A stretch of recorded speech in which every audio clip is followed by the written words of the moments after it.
The Time Machine Did It, Chapter 13. It was getting late in the day, and I was starting to turn cold. I realized I had a more immediate problem than just getting home someday. I needed food and shelter, kind of nowish. I checked in my pockets to see how much cash I had with me. No problem there. I had $180 in bills, a pocket full of coins, and my credit cards and checkbook. And your money goes further in the past, I've been told, so I figured I was set. I approached the registration desk at the nearest five-star hotel, unaccountably named the pre-war Hilton, and explained that I wished to get a room. They asked how long I would be staying, and I said no more than 62 years, hopefully less. While I was signing in, the clerk was eyeing my clothes, which looked a little out of place in this era and had been kind of blown up recently. He said he would have to ask me for an advance deposit. This was no problem. When you have a causal attitude toward fashion, as I do, you get used to the better class of people, like clerks, treating you like garbage.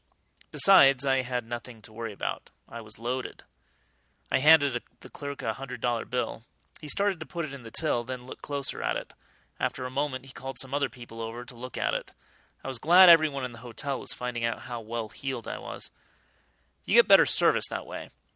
Next, the assistant manager and then the manager were called over to examine the bill. The manager glanced at it, then studied it more closely, hissing slightly. He looked at me. "Where did you get this money?" "I don't know. What does it matter as long as it's money?" "It's not money." I scratched my head. "We're saying different things. The manager said my bill wasn't redeemable in lawful money. It couldn't be exchanged for silver or gold, according to the words printed on the bill. It was just flat fiat currency. It wasn't good here or anywhere." "Bullshit," I said. The manager shook his head. "It's not bullshit, I assure you, sir. Far from bullshit." The assistant manager chimed in. "Mr. Jorgensen doesn't bullshit customers unless he absolutely has to. That's a credo he lives by." A tough-looking bellhop came up, angrily balling up his fists. "Who's questioning Mr. Jorgensen's integrity?" he asked. The manager tried to defuse the situation to get us all to calm down. "That's all right, John. I can handle this." Then they noticed the date on the bill. It had been printed in 1994. Now, they really didn't like it. 1994 hadn't happened yet, they felt. I hopefully laid out the rest of my money on the counter and invited them to take their pick. They didn't like any of those bills either.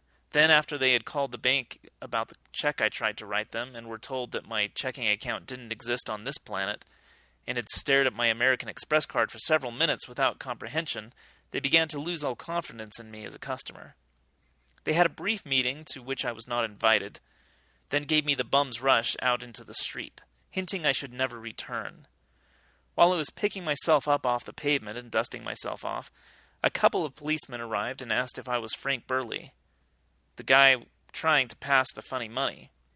I said I was, and asked their names. They grabbed one of my arms each and escorted me to their squad car.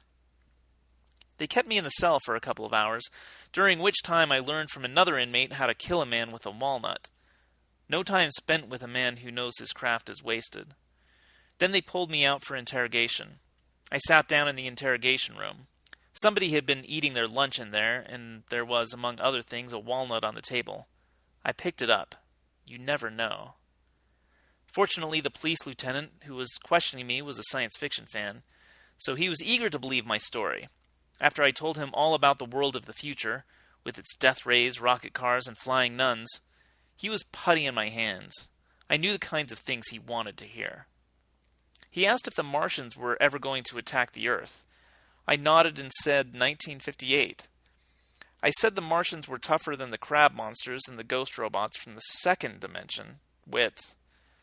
But that we managed to beat them in the end by tying their feelers together and screaming in their floppy ears until their brightly colored asses blew off. That satisfied him a lot.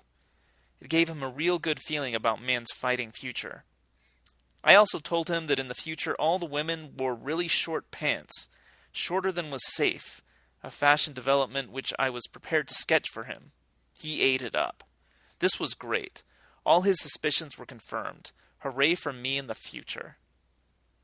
He agreed to let me go if I would write down all the World Series winners for the next 62 years for him. I tried to look reluctant and said I kind of owed it to the space-time continuum not to divulge important crap like that. His face fell and it looked like he was about to toss me back in the can again, so I communed with myself and said I guessed it would be all right, as long as he didn't share this important information about the future with other people at the casino. He agreed enthusiastically. I wrote down all the winners for him, neglecting to write down the fact that I don't remember that kind of stuff very well. I'm not even sure there's a baseball team named the Blue Pants. And I didn't tell him that I knew he was destined to get killed a year later in one of those police station cave-ins. I've always thought people shouldn't know too much about their future, especially people who are about to let me go. I handed over the list and was released immediately, with profuse apologies. They expressed the hope that I held no hard feelings toward them. They pointed out that they were only doing their jobs, and that this was a career their parents had chosen for them. They had wanted to grow up to be nice men, like me.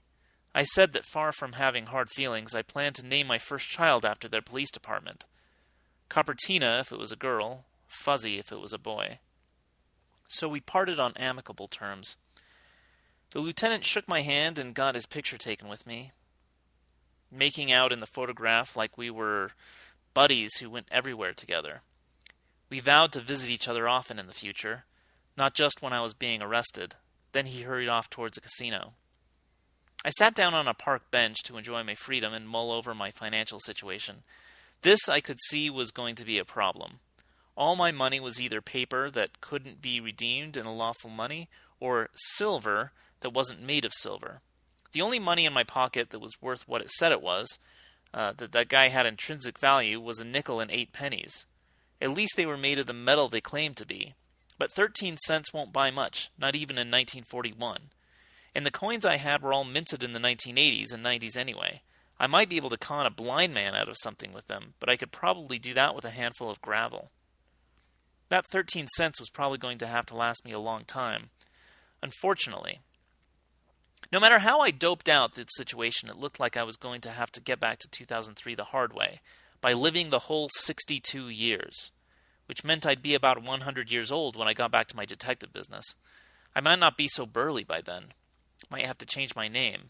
Frank Rickety, or Frank Coffee, or something.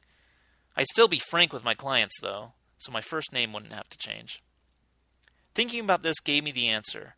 I could make money here in the same way I'd been making it in 2003. They had plenty of crime in 1941, if motion pictures were accurate sources of information. I just set myself up as a detective here and wait for the space-time continuum to make a mistake and give me an opportunity to get back home. I looked at my watch. It was too late to start being a detective today. The sun was going down and people were heading for home. They wouldn't need any detectives until tomorrow morning at 5 a.m. at the earliest. So what was I going to do for food and shelter tonight? I saw a drunk across the street weaving into a particularly run-down and inexpensive-looking hotel called the Colossal Majestic.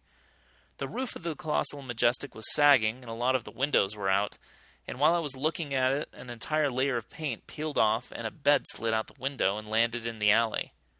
A sign out front of the hotel said, "Rooms with heat, $2. $2 a night. Rooms without heat, $1. Rooms without anything, 10 cents a night." Another sign said, "We don't examine money very closely." This was the hotel for me.